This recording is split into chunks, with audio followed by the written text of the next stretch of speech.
Yes student, class 12th। आज आप लोगों को एंट जेनिफर्स टाइगर का सेंट्रल आइडिया बताया जाएगा।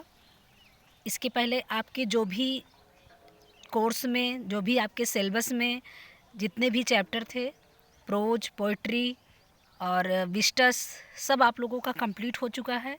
एक लेसन इस जो पोइट्री में जो 5 लेसन इसके पहले थे, उसका भी सेंट्रल आइडिया आपको बता दिया गया है।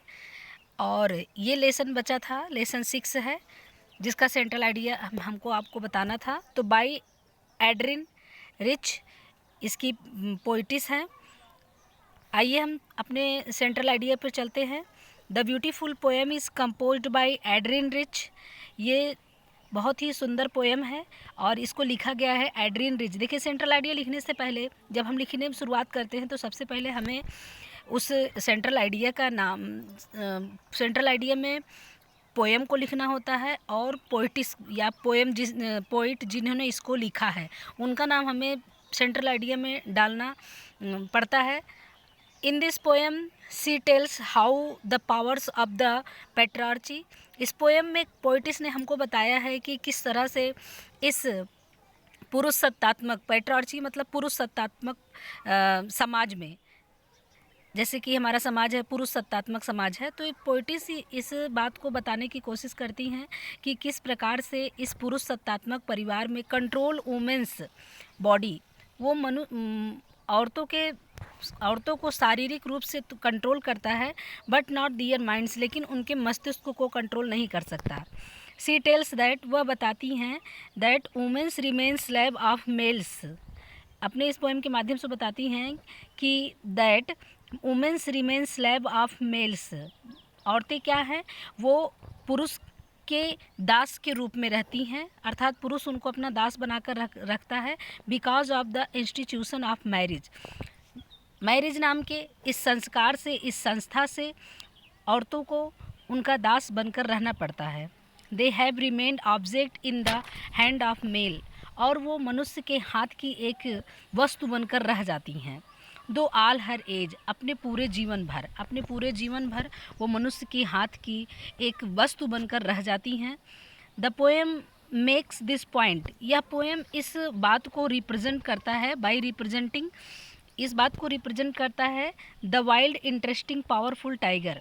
इसमें आप लोगों ने जब पोएम पढ़ा था तो बताया गया था, पोएम में आप देखे भी हैं कि किस तरीके से जो एंट जेनिफर हैं वो टाइगर को अपने एम्बॉर्डर्ड की हैं, पर्दे में, स्क्रीन में वो टाइगर को कढ़ाई की है, उसका कसीदाकारी की हैं।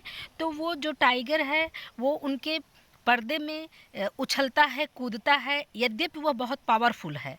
तो इस पोएम में ये रिप्रेजेंट किया गया है कि the wild interesting powerful tiger embroidered by aunt Jennifer's, वो एंट जेनिफर्स के द्वारा बनाया गया है। एंड कंट्रास्टिंग, अब ये कंट्रास्ट कर रहा है, अर्थात विरोधाभास पैदा कर रहा है।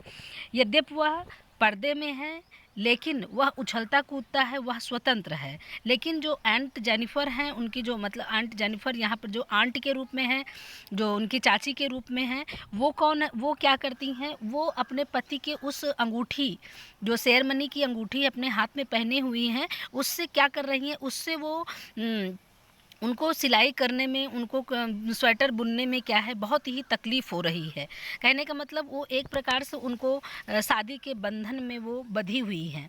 तो कह रही हैं कि एंट जेनिफर्स एंड कंट्रास्टिंग, अर्थात वह टाइगर जो है एंट जेनिफर्स के एक विरोधाभास के रूप में दिखाया गया है। देम विद आंट हरसेल्फ, उनकी आंट हरसेल्फ जो है उनको खुद विरोधाभास के रूप में दिखाया गया है। अर्थात टाइगर स्वतंत्र है, यद्यपि वह पर्दे में है, लेकिन जो आंट है उनकी, जो उनकी चाची हैं, वह बाहर रहकर भी उतनी स्वतंत्र नहीं है। उस अर्थात इस पोएम में एक समाज के ऊपर कह सकते हैं कि हमारे सामाजिक एक व्यंग के रूप में भी इनके पोएम के माध्यम से कवित्री ने हमको एक व्यंग के रूप में भी बताया है। इसको हम देख सकते हैं कि किस प्रकार औरत जो है उस पुरुष सत्तात्मक परिवार में, पुरुष सत्तात्मक समाज में किस तरह से उसे निर्दयता का व्यवहार सहना पड़ता है। जिस तरह से आंट जेनिफर की जो आंटी हैं वो भी व्यवहार, अमानवीय व्यवहार को बर्दाश्त करती हैं, उसको विरोध नहीं कर पाई हैं और उनका स्वभाव जो है बहुत ही दब्बूपन है। और वो ये निश्चित रूप से इस बात को मानती हैं कि अपनी मृत्यु के बाद भी अपने वैवाहिक जीवन के कटु अनुभव से वह मुक्त नहीं हो पाएँगी।